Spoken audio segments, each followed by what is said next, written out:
Hello, everybody. My name is Hannah Worrell. I'm a public relations major student at the University of Florida. I'm going to start today's presentation on social media and divorce. So let's just dive right in. For the purpose of this presentation and for this project, I'm defining social media as Facebook and Instagram primarily.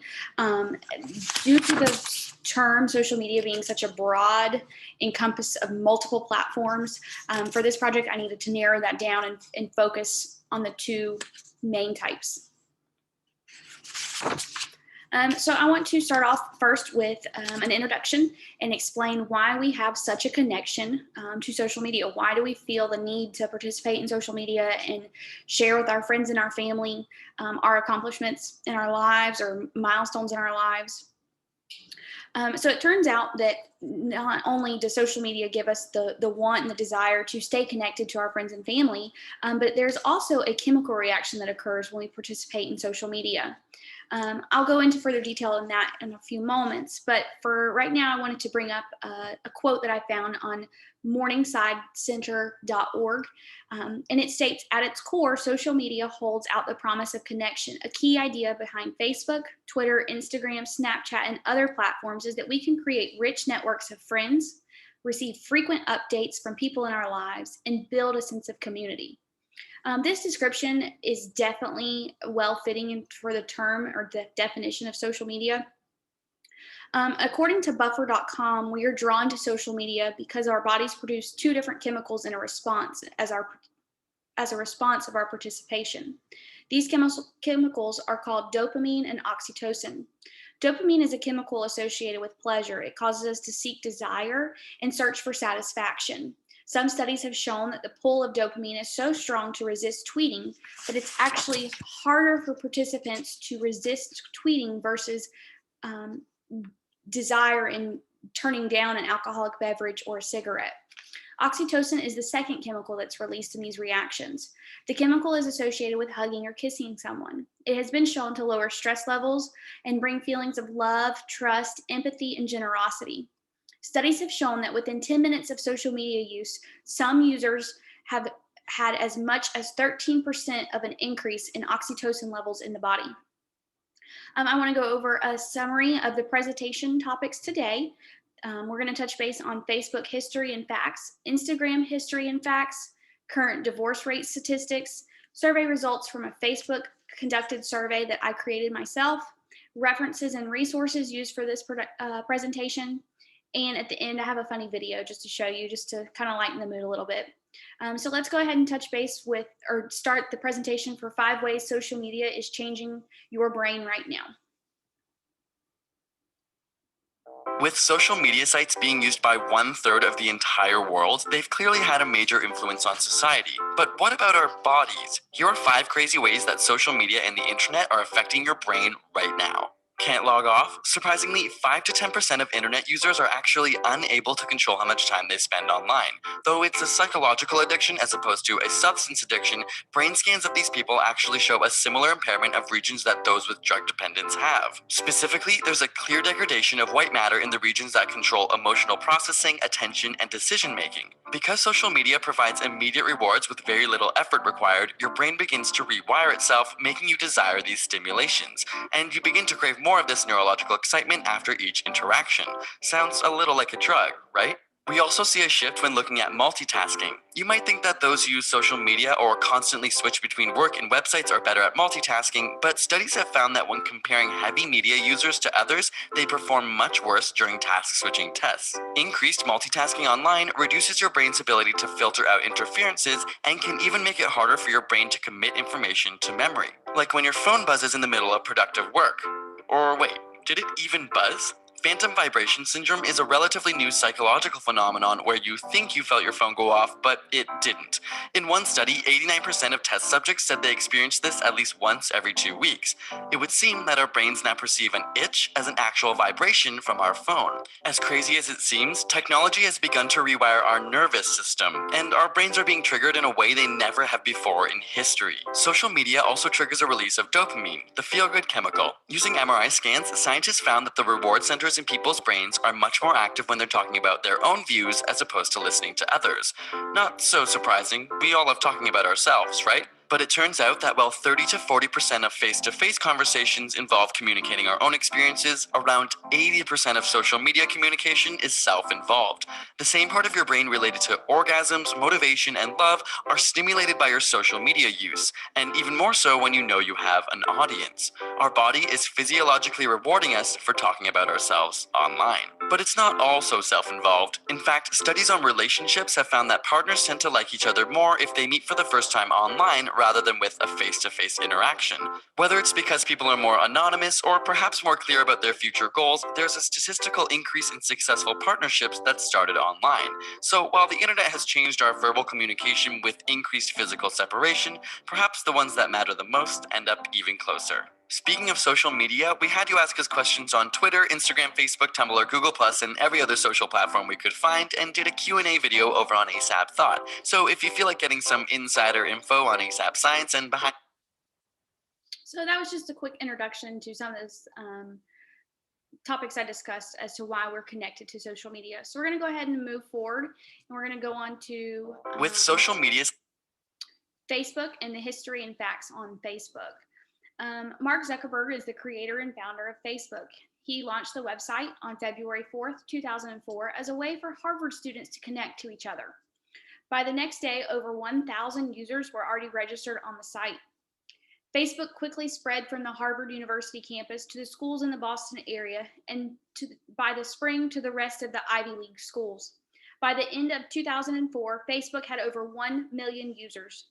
An investor, Peter Thiel, invested $500,000 in the platform. At this time, Mark decided that he was going to go ahead and follow suit and take Facebook to a whole new level. They established new headquarters in California, where he decided to move and leave behind the Harvard University life. Today, Facebook has over 2.74 billion active users, according to the History Channel. Facebook is one of the most valuable companies in the world. It is the third most viewed website. It is the second most downloaded app. 500 million users post daily stories, and Facebook Messenger has 1.3 billion users. It is worth an estimated $280 billion US. Next, we're going to talk a little bit about Instagram. Instagram was created in 2009 by Kevin Strom, a Stanford University grad who was working at a travel recommendation startup company called Nextstop. In his free time, he began learning to write code and began developing a prototype app called Bourbon. This would be the start of the website and app that we now commonly know as Instagram. Bourbon was inspired by his love and refined taste for whiskey and bourbons. The website and app was designed so users could check in, post photos, and share plans based on events and activities planned for their day. The photo sharing capabilities were unique for this time. After business meetings and discussions, Systrom began working on acquiring funds to focus on the app Bourbon. He raised $500,000 and quit his job within 2 weeks. While working with others to fix bugs, update options in the app, and adding features, the decision was made for the app to become photography focused, mainly on photos taken from mobile devices. They wanted this to have a format of Facebook and a similarity with the sharing features that Facebook presents. They wanted the layout to be similar, and at this time, this is when they decided to rename the app from Bourbon to Instagram. The app was launched on October 6, 2010 for iOS users only, and it acquired over 25,000 users in just one day. By the end of the week, over 100,000 downloads had occurred, and by mid-December, the number reached over 1 million. In March of 2012, the app base grew roughly to 27 million users and was released to Android users in April of 2012. At this same time, this is when Facebook made the decision to go ahead and purchase Instagram. Instagram today has over 1 billion active users as of 2019. It is worth an estimated $100 billion US. It is the 13th most popular website in the world according to Alexa. And love is the most used hashtag this far in 2021. According to APA.org, more than 90% of adults in Western culture marry by the age of 50, but 40 to 50% of these marriages ultimately end in divorce. Subsequent marriage divorce rates are also even higher. If you look at the charts above from the CDC on marriage and divorce tallies for the 45 states from the years of 2000 to 2018, you'll find a slightly different statistic, and it seems like the divorce rates are actually decreasing as population increases and marriage increases ultimately over time. And then you see it where marriages start to decline, and maybe that's because the society and the culture we live in today is changing, and many people feel that the values of marriage or they're not as important as the old days, and they're having alternative lifestyles and relationships. Roughly 1/3 or 30% of divorces filings mention or involve Facebook in some type of way. A study published in the journal Computers and Human Behaviors by researchers at Boston University and affiliates compared state-to-state divorce rates to per capita Facebook accounts. In separate analysis, they also used data from 2011 to 2012 from surveys that asked individuals about marriage quality and social media use. Their study found a link between social media use and the decreased marriage quality in every module that they studied.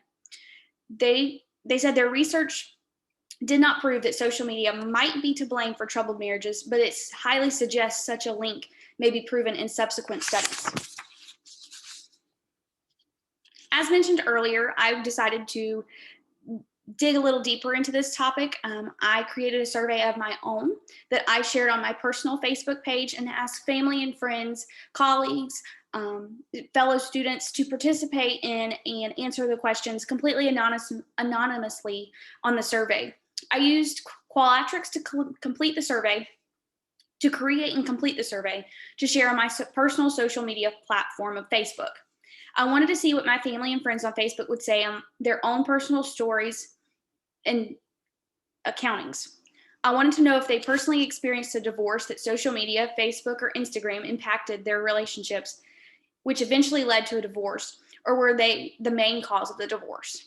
Surprisingly, the results from my small test group were opposite of most research findings from professionals. I was surprised to see this, and there are many reasons as to why the survey could be different and have altered effects. I'm not a professional, but I still found the results interesting enough to share with you today. I selected the first question. I had participants select their age group from the choices and the age ranges listed below. You can see that 26 to 33 years old was the highest percentage of participants. That may have some skewed data because most of my friends are in this age group, and most of my friends on Facebook are within this age range. So that potentially could have affected or altered these findings. I also asked participants to define if they were male or female or if they preferred not to say. I roughly had 42 participants who answered most of the questions. Primarily the participants were female that participated. I also asked participants how many times they have been divorced, the number one answer was only one time. And I'm not sure if this is because of their age and because they're younger, they haven't had the opportunities to get remarried and potentially divorced a second time or a third time. As I mentioned before, that subsequent divorces or subsequent marriages have higher divorce rates than first-time marriages. I asked participants, would they consider that social media, and as I explained previously, the definition for this project is Facebook or Instagram only, as a factor in their divorce. 85%, which was 36 people, said no, it did not. And I'm not sure if maybe that has to do with some of the older generation answering, or maybe it was just not a factor. Maybe the couples just weren't compatible. Since your last divorce, have you remarried, was the fifth question. 57% was a no. This was not too far off. I figured it may have had I would have predicted that it would have had a bigger difference in the two percentages, but nonetheless, still important to share. Question 6, currently how much time do you spend a day on Facebook or social media, Facebook or Instagram? Most participants said 1 to 2 hours. I thought that that was pretty interesting. And I feel like that's probably a pretty accurate number. If you're remarried, and the question 7 is, if you are remarried, has your new spouse ever mentioned the use of social media as an issue in your current relationship? And 69% said no. I thought that was a huge gap, because I know I have friends and we have discussed before where our spouses have said, I wish they wouldn't spend as much time on Facebook, or I wish they wouldn't spend as much time on their phone. And so I feel like maybe they just didn't want to be honest, or maybe they were a little bit skewed, or maybe they were honest, and maybe it is an honest, accurate result.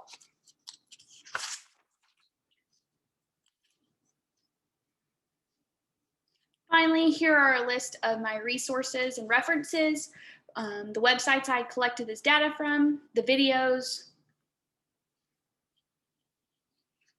And lastly, I hope you have enjoyed this presentation. I hope that you've learned a little bit about divorce and social media through this presentation. If you have any questions, please feel free to reach out to me. I'll be more than happy to elaborate or discuss this topic in more depth or in more detail with you. But here is just a funny video that I want to end on a positive note.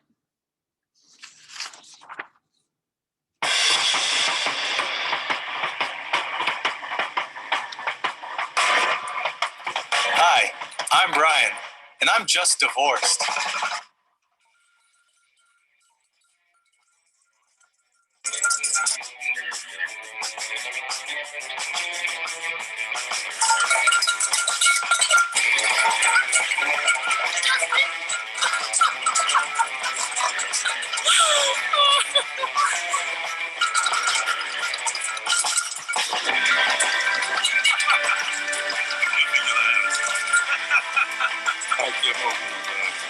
Oh, sole mio, sai fondati.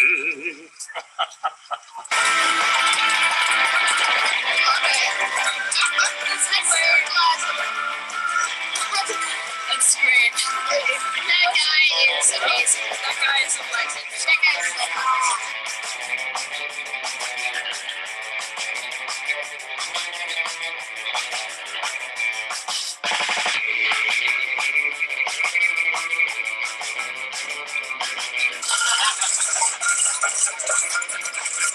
That's beautiful. I should have done that here. That's freaking awesome. That's awesome.